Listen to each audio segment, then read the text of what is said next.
to this NOVA training video for the K12 Strong Workforce Program. Today we are talking about fiscal reporting. That means we're going to talk about some tips for completing fiscal reporting in NOVA just generally. We're going to go over the location, where fiscal reporting exists, the different roles that complete fiscal reporting for K12. We're going to go through a walkthrough of how to actually complete a fiscal report. We're going to talk about single versus multi-agency grants, and then we are going to go through the final report survey, how that is done. So first, fiscal reporting tips. In order for fiscal reports to appear, the corresponding plan must be certified. If you're familiar with NOVA status of the plans, they go from draft to submitted to certified, sometimes back to edited if they need changes made. But the only time fiscal reports appear where they're visible is when the plan is fully approved and certified. That means that if you open up your plan to make changes for any instance, the fiscal report that are associated will disappear. You won't be able to access them or even see them until the plan is reapproved. That's because there are parts of the fiscal report that are impacted by the information in the plans, and so when they're kind of in flux, they disappear. Also, expenditures cumulative through the grant term. That means that if you are reporting at the end of the second year of a 3-year grant, you are reporting on the spending up until that point. So all the spending done in the first 2 years. Let's say it's biannual like K12, and that'll be the 4th biannual report at the end of the second year, and you'll be reporting on the total amount spent over the first 4 reports, not just the most recent one. This gets complicated when people try to submit amounts in a subsequent fiscal report that are lesser than the amount they submitted in the last report, because NOVA will not allow that because it assumes that you are spending cumulatively, and if you put a lesser amount on a subsequent report, it thinks you're spending negative money and does not accept that. So similarly, reports must be submitted in reverse order because they're cumulative, they build on each other. If you need to make changes to a report that was submitted last year and already been approved, then you will need to unsubmit every report that has been approved since. Meaning, if you made a mistake in the year 1 Q4 and you're in year 3, then you'll need to unsubmit both Q2 reports before going back and making changes within year 1. This is NOVA. This is the safe environment. This is sandbox. We use it for testing and demos, so nothing I do here matters or will impact anything. This is fiscal reporting. This is the fiscal reporting dashboard.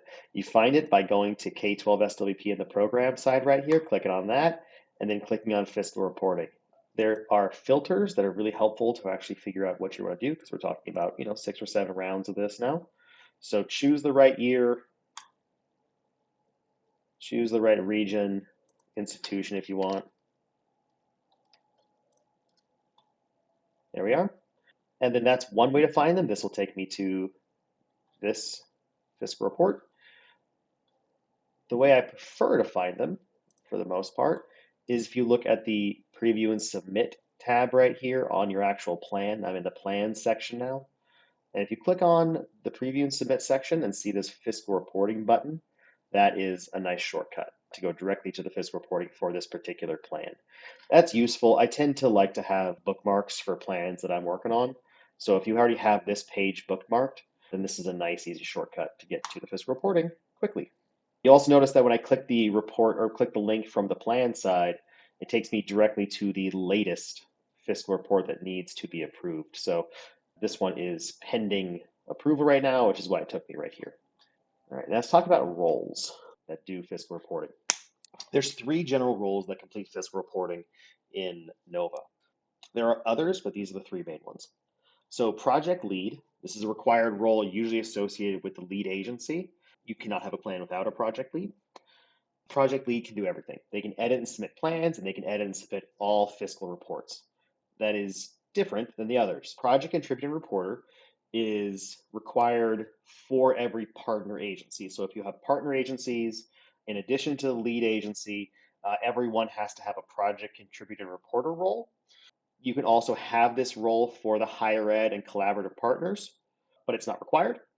And this role is allowed to edit the plan side, and more importantly, they can edit and submit fiscal reports for their specific agency. These roles are always associated with a specific partner agency or a higher ed collaborative partner.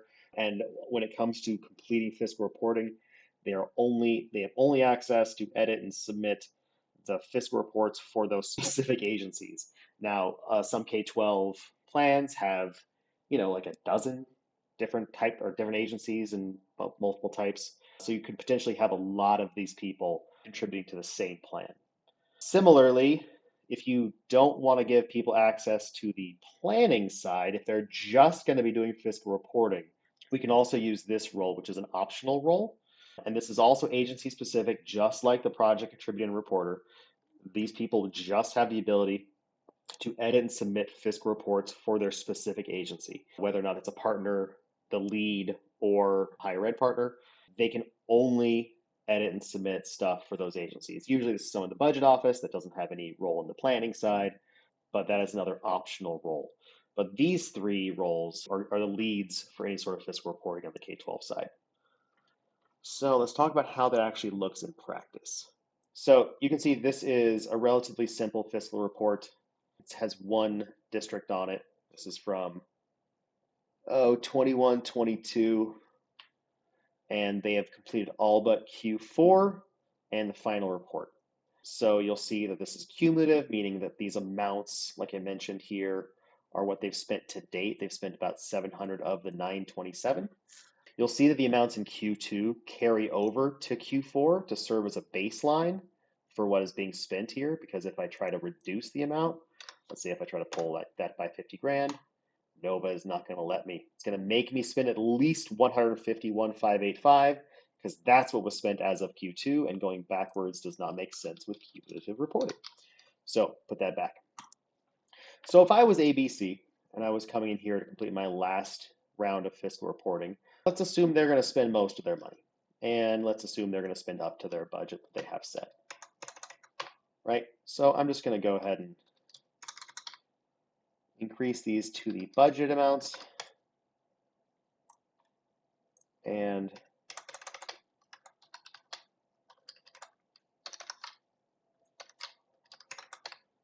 all right, and 350. Well, good job. They've submitted and they've spent 100% of their budget on the last report.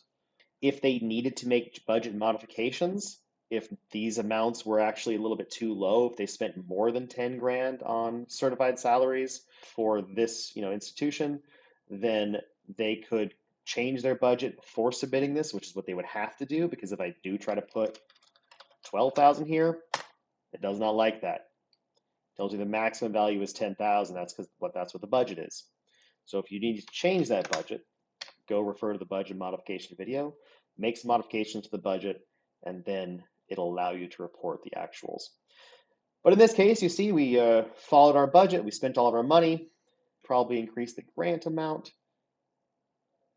Similarly, let's go ahead and do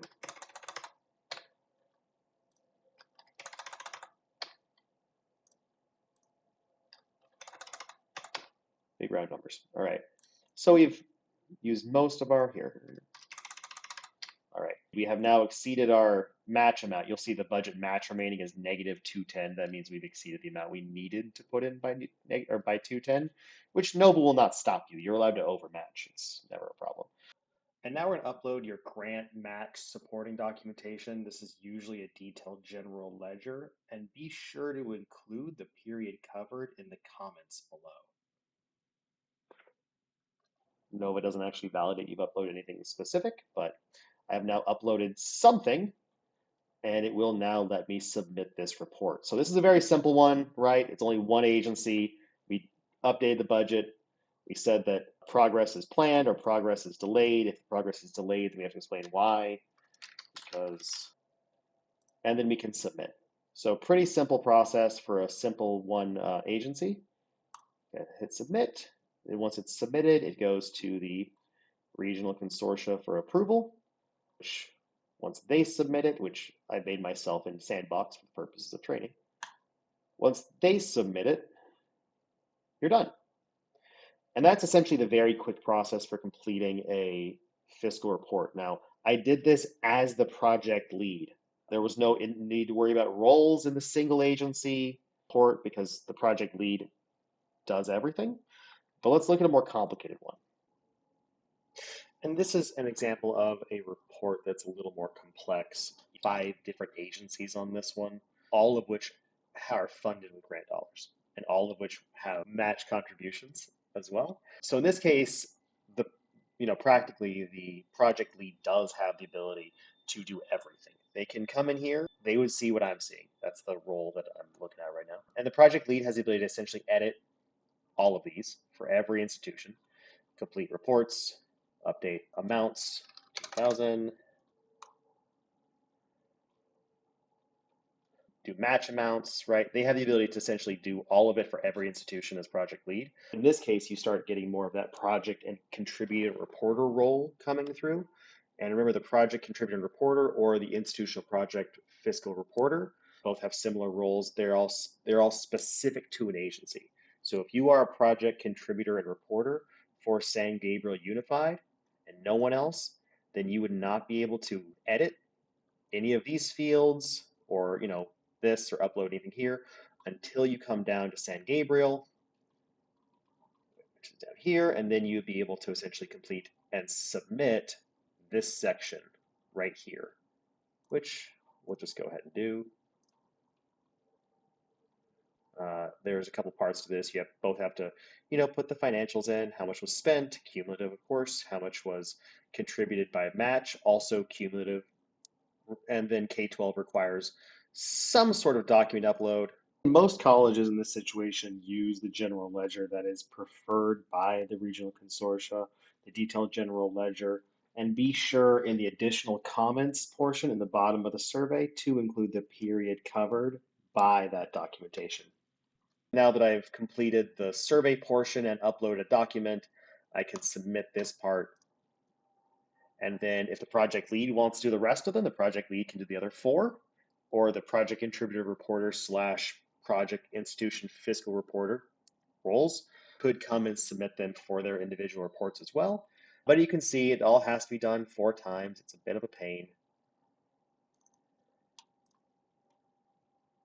right? Each one has to have the survey filled out, something uploaded, financials put in. And we're just going to do this 5 different times. And each time it takes a minute.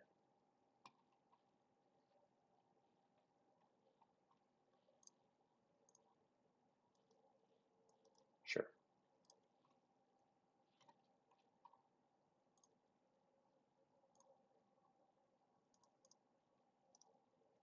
And I think I've got one more. Did I miss one? Yep, right here. And I can tell, by the way, just FYI, I missed 2. You can see it up here, this fiscal report submitted status. It shows for the year. You can see I haven't submitted these 2 on top yet. So I'll go ahead and do that. And I'm going to submit that one. And then Glendora Unified is the last one. And let's say they've spent, they spent a whole bunch of money in this category for books and supplies that quarter, or that reporting period. And then we upload some file for that. And that is it. So essentially it's 5 different fiscal reports all piled on top of each other. Each one can be filled out by the project lead, or it can be filled out by one of the roles specific to San Gabriel Unified or whoever the partner is. So now that these are all done, now they've all been submitted, there isn't like some sort of master submit button for multi-agency grants. They just all have to be submitted, and then it automatically goes into kind of the approval process. I'm going to shortcut it right now because we're in Sandbox, and we can do that without messing with anything. But once it's approved by the certifying authority, which is usually the regional consortia, then this quarter is done and we can move on. And once the Q4 is done, we move on to the final report, which you can see is located on the final year right next to Q4. And what I can do here on the final report is make any adjustments. Let's say I reported this much, but in all actuality, we spent a little bit less, right? A little bit less, and we spent a little more here, right? This is kind of a way to, spend a little bit more here. So there's still rules as far as budget modifications, similar to what we talked about. But you are able to say, I spent a little bit less and make adjustments that way without having to modify your budget. So this is just a way to confirm the amounts spent. It's kind of the point of the final expenditure report is just to confirm the amounts spent. There is no match portion. That's all finalized back on Q4. There is no match in the final report. Just saying, yes, we did spend that money, and this is all the stuff we did from a kind of global over the lifetime of the grant standpoint. So we're going to fill these surveys out. Most of these are multi-choice.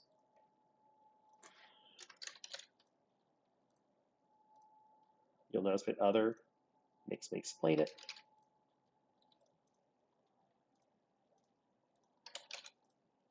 Come on.